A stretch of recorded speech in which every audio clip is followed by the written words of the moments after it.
તો આજે આપણે બનાવીશું સોજીનો હેલ્ધી નાસ્તો। તો આ સોજીનો હેલ્ધી નાસ્તો તમે ઘરે ખૂબ ઓછા સમયની અંદર બનાવી શકો છો। તો ચલો આપણે સોજીનો હેલ્ધી નાસ્તો બનાવવાનું શરૂ કરીએ। તો સોજીનો હેલ્ધી નાસ્તો બનાવવા માટે મેં અહીંયા એક નાની વાટકી જેટલો અહીંયા સોજી લીધો છે। તો જે આ રીતનો મોટો આવતો હોય તે લેવાનો છે। તો હવે આપણે સોજીને એક બાઉલની અંદર લઈ લઈશું। સાથે જ આપણે થોડું પાણી ઉમેરીને સોજીને આપણે અહીંયા મિક્સ કરી લઈશું।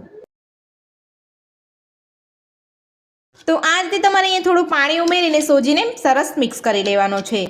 તો સોજીને આપણે અહીંયા સરસ મિક્સ કરી લીધો છે। તો હવે આપણે તેની અંદર ઝીણી સમારેલી ડુંગળી ઉમેરીશું, સાથે જ ઝીણા સમારેલા ટામેટાં ઉમેરીશું, ઝીણા સમારેલા કેપ્સિકમ ઉમેરીશું।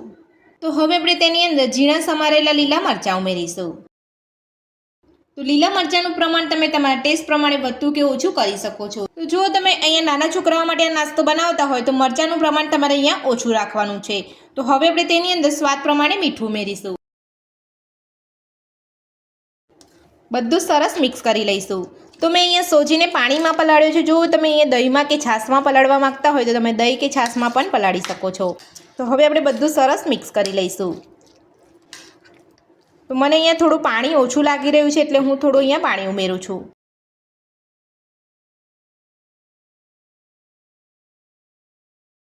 તો પાણી ઉમેરીને આપણે અહીંયા સરસ મિક્સ કરી લીધું છે। તો હવે આપણે તેને ઢાંકીને 10 મિનિટ માટે રહેવા દઈશું। તો નાસ્તાના ખીરાને ઢાંકી અહીંયા 10 મિનિટ જેટલો સમય થઈ ગયો છે। તો હવે આપણે ચેક કરી લઈશું। તો તમે અહીંયા જોઈ શકો છો એકદમ સરસ રીતે આપણો અહીંયા સોજી ફૂલી ગયો છે। તો હવે આપણે અહીંયા નાસ્તાનો વઘાર તૈયાર કરીશું। તો નાસ્તાનો વઘાર કરવા માટે મેં ગેસ ઉપર અહીંયા એક વઘાર્યું રાખ્યું છે। તેની અંદર 2 ચમચી તેલ ઉમેરીશું। તેલને આપણે ગરમ થવા દઈશું।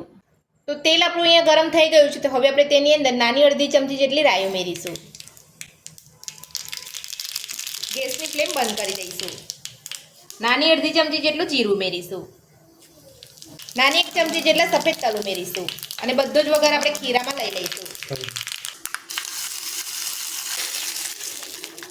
બધું સરસ મિક્સ કરી લઈશું। તો બધું સરસ આપણે અહીંયા મિક્સ કરી લીધું છે। તો હવે આપણે તેની અંદર થોડા લીલા ધાણા ઉમેરી દઈશું। લીલા ધાણા ઉમેરીને બધું સરસ મિક્સ કરી લઈશું। તો નાસ્તાનું ખીરું બનીને આપણું અહીંયા તૈયાર છે। તો હવે આપણે તેની અંદરથી નાસ્તો બનાવીશું। તો નાસ્તો બનાવવા માટે મેં અહીંયા ગેસ ઉપર એક પેન રાખ્યું છે। તો